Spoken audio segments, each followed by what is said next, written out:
ہماری دعائیں قبول کیوں نہیں ہوتی؟ ناظرین، اکثر یہ سوال ہمارے ذہن میں آتا ہے کہ آخر کیوں ہماری دعائیں قبول نہیں ہوتی، جبکہ اللہ تعالیٰ قرآن پاک میں ارشاد فرماتے ہیں ادعونی استجب لکم، تو پھر ہماری پکار کیوں بے اثر رہتی ہے؟ کیا مسئلہ ہمارے اعمال میں ہے یا ہمارے دل خالی ہے؟ آج کی ویڈیو میں ہم ان بری عادتوں کو دیکھیں گے جو دعاؤں کو روک لیتی ہیں، اور آخر میں یہ بھی جانیں گے کہ دعا کیسے قبول ہوتی ہے۔ وائس آف قاضی میں خوش آمدید، آپ کے ساتھ میں ہوں بشیر قاضی۔ دعا اللہ سے رابطے کا سب سے مضبوط ذریعہ ہے، لیکن اگر وہی دعا قبول نہ ہو تو انسان ٹوٹنے لگتا ہے۔ آج ہم آپ کو صرف یہ نہیں بتائیں گے کہ کون سی غلطیاں دعا کو روک دیتی ہیں، بلکہ یہ بھی سمجھائیں گے کہ دعا کب اور کیسے قبول ہوتی ہے۔ ویڈیو کو آخر تک ضرور دیکھیں تاکہ آپ کے دل سے نکلی آواز عرش تک پہنچ سکے۔ ناظرین، کبھی کبھی ہم سمجھتے ہیں کہ ہماری دعا سنی ہی نہیں گئی، حالانکہ نبی کریم صلی اللہ علیہ وسلم نے فرمایا تمہاری دعا 3 حالتوں میں قبول ہوتی ہے: فوراً عطا کر دی جاتی ہے، کسی مصیبت کو ڈال دیا جاتا ہے،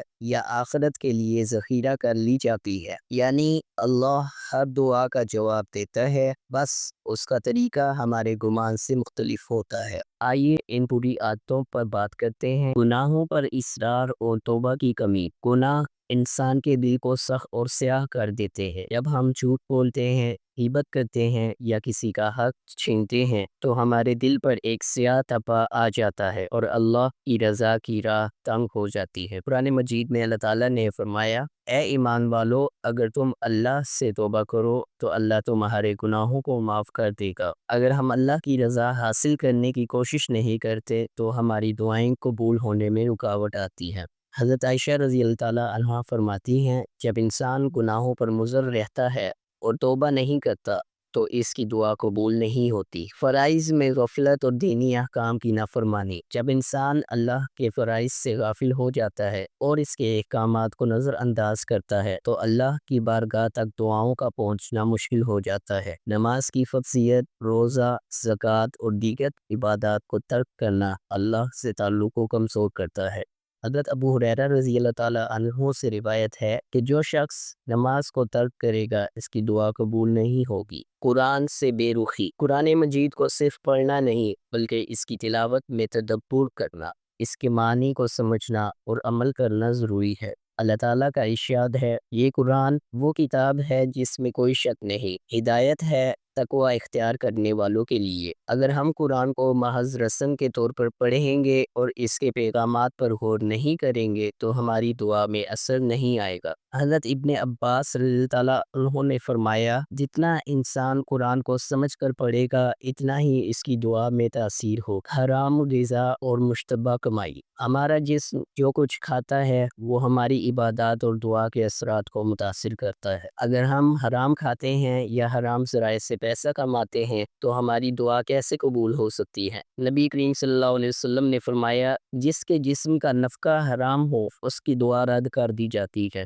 دنیا سے محبت اور آخرت سے غفلت۔ ناظرین، دنیا کی محبت دل میں بس جاتی ہے اور جب انسان دنیا کے پیچھے بھاگتا ہے تو وہ آخرت کی حقیقت کو بھول جاتا ہے۔ حضرت ابو ہریرہ رضی اللہ تعالیٰ عنہ نے فرمایا جو شخص دنیا کی محبت میں لگ کر آخرت کو بھول جائے گا اس کی دعا رد کر دی جاتی ہے۔ اخلاص کی کمی اور نیت کا فساد۔ دعا کا اثر اصل میں انسان کی نیت میں چھپا ہوتا ہے۔ اگر ہم دعا کرتے ہیں لیکن ہماری نیت صرف دنیا کے مفاد کے لیے ہو تو اللہ ہماری دعا کو قبول نہیں فرماتا۔ اللہ تعالیٰ قرآن میں ارشاد فرماتے ہیں اور جو اللہ کے لیے اخلاص کے ساتھ دعا کرتے ہیں اللہ ان کی دعاؤں کو ضرور قبول فرماتا ہے۔ جو شخص دل سے دعا کرے اسے اللہ کا جواب ملے گا۔ عمل کی مخالفت۔ زبان کچھ اور عمل کچھ۔ ہم کہتے ہیں اللہ ہمیں ہدایت دے لیکن عملی طور پر ہم گمراہی کے راستوں پر چلتے ہیں۔ ہم زبان سے تو اللہ سے ہدایت مانگتے ہیں لیکن زندگی میں اس پر عمل نہیں کرتے۔ حضرت عبداللہ بن عباس رضی اللہ تعالیٰ عنہ نے فرمایا جو شخص دعا کرتا ہے اور عمل نہیں کرتا اس کی دعا کیسے قبول ہو سکتی ہے؟ صبر کی کمی اور جلد بازی۔ دعاؤں میں صبر سب سے ضروری ہے۔ اللہ تعالیٰ نے فرمایا اور تم میں سے کچھ لوگ ایسے ہیں جو دعائیں مانتے ہیں لیکن جب فوری طور پر جواب نہیں آتا تو وہ مایوس ہو جاتے ہیں۔ جب ہم فوراً نتائج کی توقع رکھتے ہیں اور صبر نہیں کرتے تو دعاؤں کا اثر کمزور پڑ جاتا ہے۔ رزق و عبادات میں حلال و حرام کی تمیز نہ کرنا۔ اگر ہمارا رزق حلال ہو ہماری عبادات کی قبولیت کا امکان بڑھ جاتا ہے۔ نبی کریم صلی اللہ علیہ وسلم نے ارشاد فرمایا حرام کھانے اور حرام کمائی کا اثر دعا پر پڑتا ہے۔ ہمیں اپنے رزق کو حلال طریقوں سے حاصل کرنا چاہیے تاکہ دعا میں تاثیر پیدا ہو۔ ناظرین، دعا کی قبولیت کے کچھ خاص اوقات بھی ہیں جنہیں ہم جان لیتے ہیں۔ تہجد کا وقت، رات کا آخری تہائی حصہ۔ رسول اللہ صلی اللہ علیہ وسلم نے ارشاد فرمایا ہمارا رب ہر رات کے آخری حصے میں آسمان دنیا پر نزول فرماتا ہے اور کہتا ہے کوئی جو مجھ سے مانگے کہ میں اسے عطا کروں۔ اذان اور اقامت کے درمیان کا وقت، فرض نمازوں کے بعد کا وقت۔ فرض نمازوں کے بعد ذکر و دعا کرنا مستحب ہے اور اس وقت میں دعا کی قبولیت کے چانسز زیادہ ہو۔ جمعہ کے دن ایک خاص ساعت، رسول اللہ صلی اللہ علیہ وسلم نے ارشاد فرمایا جمعہ کے دن ایک ایسی گھڑی ہے جس میں مسلمان جو بھی نیک دعا کرے اللہ اسے قبول فرماتا ہے۔ اکثر علماء کے نزدیک یہ وقت عصر سے مغرب کے درمیان کا ہے، اسی لیے ہمیں چاہیے کہ جمعہ کے دن عصر سے مغرب تک ذکر و اذکار اور دعاؤں کا اہتمام کریں۔ افطار کے وقت، نبی کریم صلی اللہ علیہ وسلم نے ارشاد فرمایا روزہ دار کی دعا افطار کے وقت رد نہیں کی جاتی۔ سجدے کی حالت میں، رسول اللہ صلی اللہ علیہ وسلم نے فرمایا بندہ اپنے رب کے سب سے زیادہ قریب سجدے میں ہوتا ہے، بس تم اس میں زیادہ دعا کیا کرو۔ بارش کے وقت، مظلوم کی دعا، رسول اللہ صلی اللہ علیہ وسلم نے فرمایا مظلوم کی دعا آسمان تک جاتی ہے اور اللہ تعالیٰ فرماتا ہے میں تیری ضرور مدد کروں گا اگرچہ کچھ دیر کے بعد۔ ناظرین، اسی طرح دعا کی قبولیت کے کچھ خاص مقامات بھی ہیں۔